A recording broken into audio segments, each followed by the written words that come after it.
semua.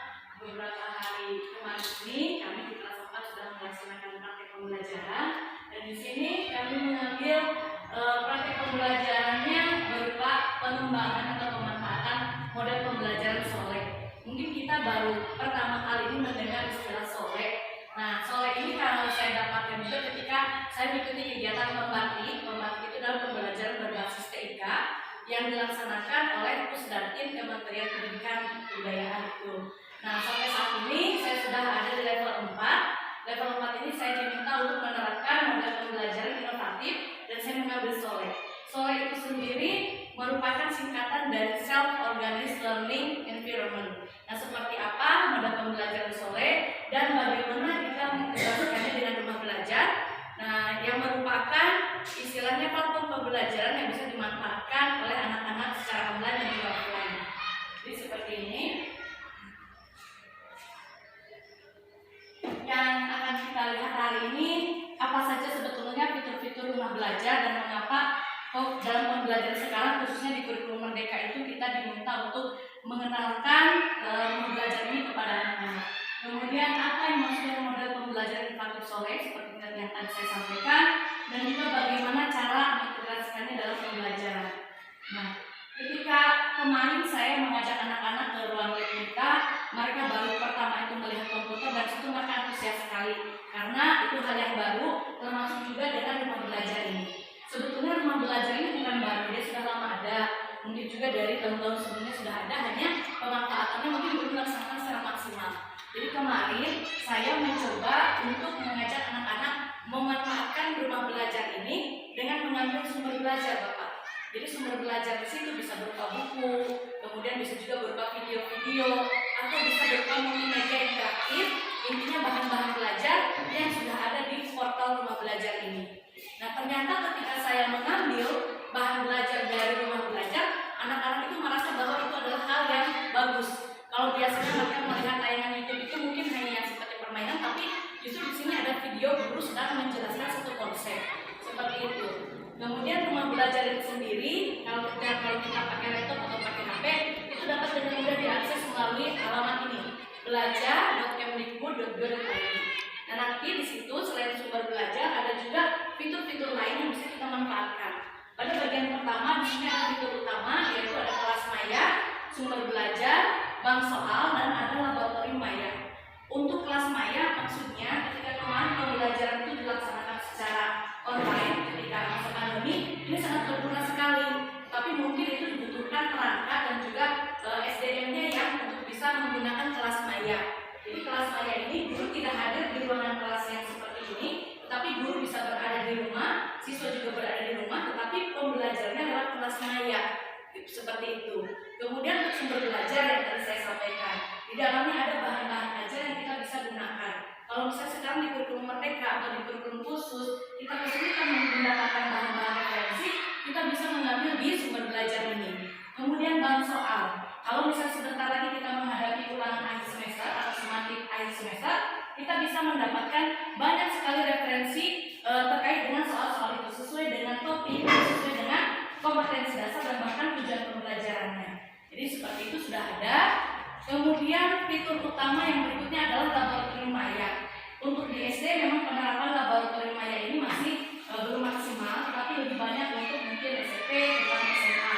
Kebanyakan sekolah-sekolah itu belum memiliki alat-alat laboratorium seperti mikroskop ataupun juga alat-alat lainnya, neraca dan itu sebagainya. Nah, di laboratorium maya ini mereka cukup menggunakan HP atau menggunakan laptop dan komputer. Mereka tinggal klik saja. Misalnya mereka mau coba eksperimen dengan menggunakan mikroskop. Tinggal klik saja alat yang bergambar mikroskop, nanti mereka bisa melakukan percobaan. Jadi sudah ada memang bagaimana langkah-langkah atau prosedur menggunakannya. Dan ini sangat membantu bagi sekolah-sekolah seperti yang tadi saya sampaikan yang kekurangan dalam alat-alat laboratorium.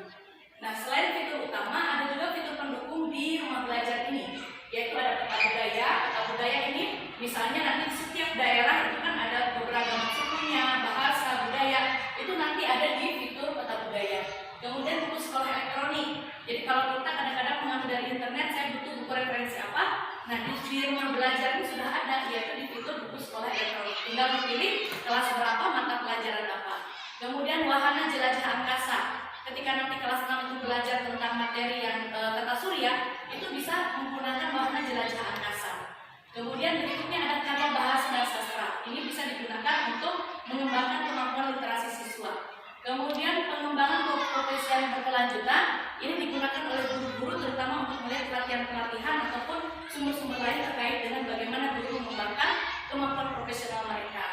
Dan ada blog pena bagi kita guru-guru yang senang menulis tentang artikel pendidikan, kita bisa mengembangkan tulisan kita di blog pena ini.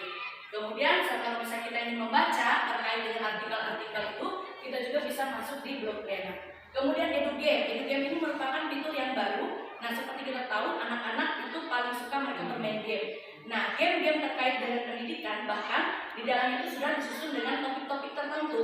Itu kita bisa mengklik fitur edugame ini. Jadi mereka di rumah atau dimanapun, tinggal guru kasih tugas, coba kalian lihat game ini, misalnya game tentang siklus air atau game tentang tata surya. Mereka tinggal cek dan mereka belajar sendiri. Kemudian berikutnya ada fitur augmented reality. Augmented reality, mereka menggunakan perangkat HP. Kemudian nanti ada istilahnya marker itu berupa gambar-gambar. Kalau mereka dekatkan HP-nya ke gambar itu, nanti gambar itu akan muncul menjadi bentuk 3 dimensi. Sehingga di situ mereka mempunyai pengalaman yang berbeda dibandingkan kalau hanya melihat gambar itu saja. Itu fitur yang augmented reality-nya.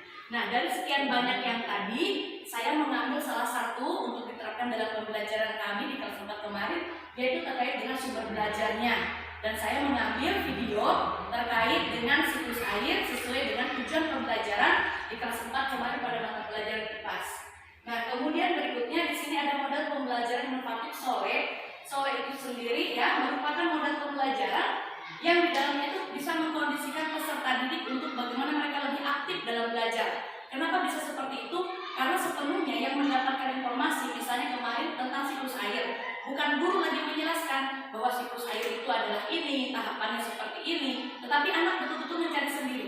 Guru hanya mempersiapkan itu tadi sumber belajarnya, ini sumber belajarnya, lalu kemudian saya masukkan ke dalam beberapa komputer karena tugasnya berkelompok.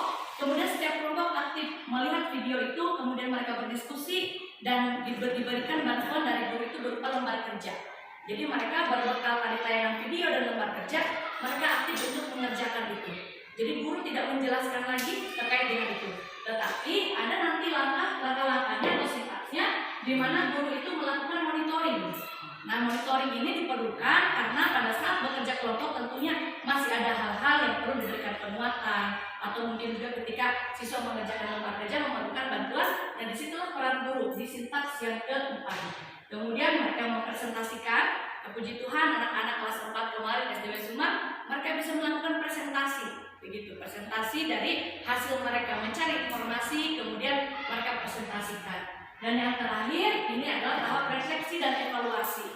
Jadi ada kalanya namanya juga anak-anak mencari sendiri pengetahuannya, mungkin ada hal-hal di situ yang seperti tadi perlu dikuatkan, atau mungkin bagaimana menarik kesimpulan dari materi itu supaya ada persamaan persepsi, maka dilakukan tahap yang terakhir. Jadi sebetulnya ketika saya melihat kembali dari keseluruhan pembelajaran yang ada, ya ternyata model pembelajaran sore ini ringkas, kemudian juga lebih istilahnya mendorong keaktifan siswa. Kalau biasanya itu kan guru yang mendominasi dalam pembelajaran, menyampaikan materi, menulis, segala macam. Ini tidak. Kita cukup dalam persiapan, kita carikan sumber belajarnya, kemudian mereka langsung mengorganisasikan pembelajaran.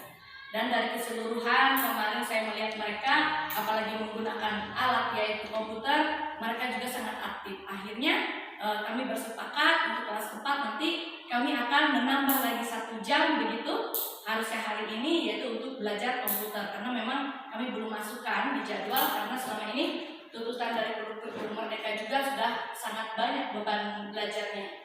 Jadi ini ada video praktik baiknya, saya mohon izin ditayangkan sedikit, nanti saya share yang lengkapnya di grup. Jadi dari mulai kegiatan ini saya memberikan penjelasan terkait dengan model belajar, karena model belajarnya ini baru, sehingga siswa itu perlu tahu seperti apa nanti tugas saya begitu. Kalau biasanya mereka hanya mendengar saja penyampaian guru, ini kan tidak. Jadi saya jelaskan dulu. Kemudian setelah itu saya jelaskan terkait dengan rumah belajar sendiri seperti apa. Nah itu saya bisa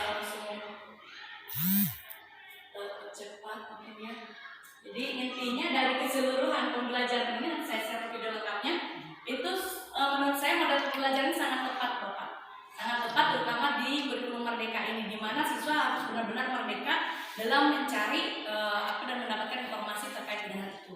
Jadi seperti ini yang bisa saya sampaikan untuk diseminasi dalam rangka kegiatan berbagi dan berkolaborasi mewujudkan ekosistem digital untuk kegiatan pembatik level 4, dan terima kasih banyak untuk kesempatannya.